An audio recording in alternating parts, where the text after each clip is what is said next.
Asian American Washingtonians keep getting targeted in crimes, so naturally Democrats are wasting time declaring Kimchi Day as a holiday. I'm not making this up. Welcome to the Jason Rantz Show, presented by None Better Tax Resolution.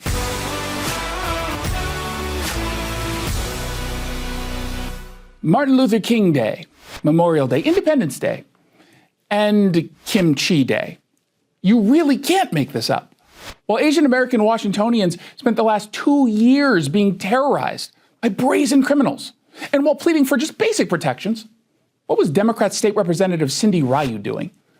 Crafting ludicrous legislation establishing Kimchi Day as a state holiday.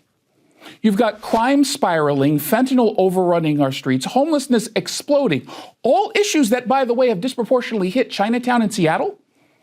The idea that a part-time legislature is prioritizing fermented cabbage is as tone-deaf as it is embarrassing. The legislation celebrates the long, rich history of kimchi via this state-recognized legal holiday. And she notes that 2,000-year-old salted and fermented vegetable dishes have been, quote, recognized as an intangible cultural heritage of humanity by UNESCO. Oh, okay. But why exactly does kimchi deserve legal holiday status? Well, Ryu seems impressed by the fact that it's a Korean dish you can buy in stores, and wait for it, it's healthy. Ooh, how groundbreaking. Now, if that's the standard, we're going to have to declare Kale Day instead of tackling crime issues, or Quinoa Week instead of going after, cost of living crises. While Ryu is celebrating kimchi, Asian Americans have been suffering from a crime crisis fueled in large part by the progressive soft-on-crime policies that Ryu and her fellow Democrats enthusiastically supported. Remember that time where 5 men in South King County were accused of targeting Asian families, allegedly pointing a gun at a woman while demanding she open her safe? You remember that gang leader who was indicted for allegedly committing armed robberies targeting Asian families across King, Snohomish, and Skagit counties? Or perhaps you remember the Redmond Police Department warning about an organized crime group, and earlier this year, a group of men allegedly terrorizing Asian American homeowners in Kirkland.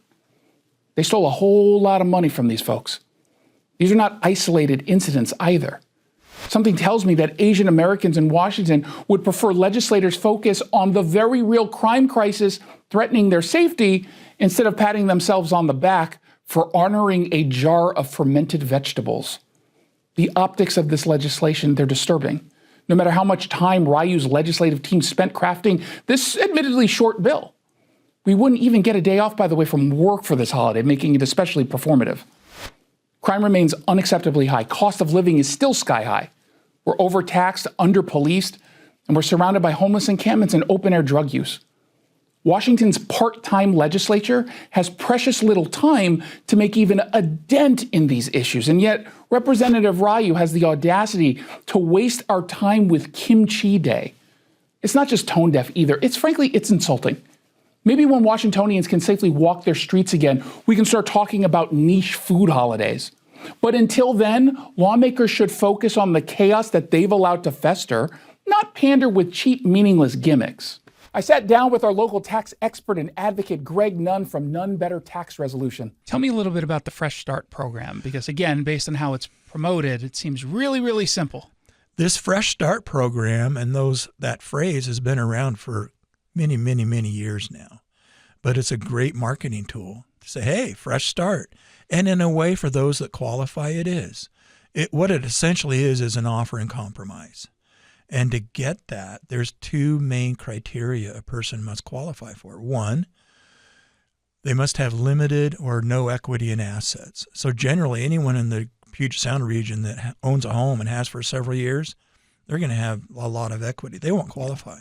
And the other is an income level. And that all depends upon your family size about how much income that could be. But both of those standards need to be met to qualify. Most people do not.